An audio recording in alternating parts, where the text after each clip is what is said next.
let's head over to Cubao, Quezon City, where bus terminals are seeing steady passenger arrivals ahead of Christmas Eve. And mobile journalist Francis Rivera is joining us live on the ground. Francis, dagsan na rin ba ang mga tao dyan ngayon?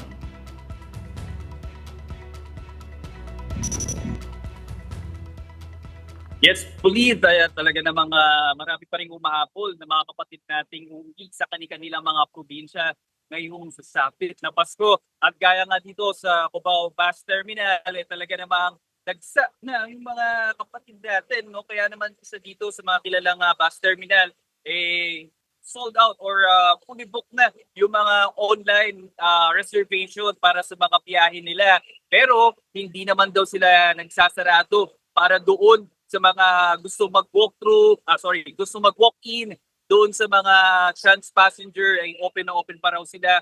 Kaya kung mapapansin natin doon sa may loob, no, kung medyo mahina lang ang signal, pero doon sa loob mahaba-haba pa rin ang pila para doon sa mga gustong kumuha ng ticket para maging trans passenger sa mga biyahe.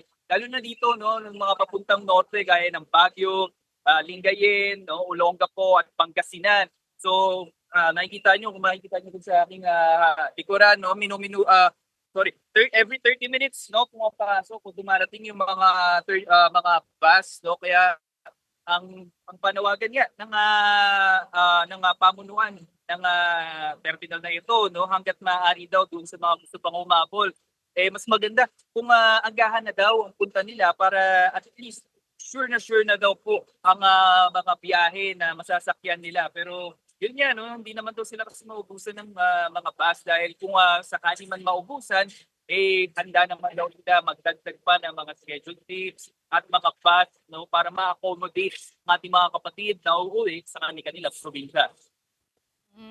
Alright, pero we do wish safe travels para sa lahat ng mga kapatid natin na babiyahe ngayong gabi.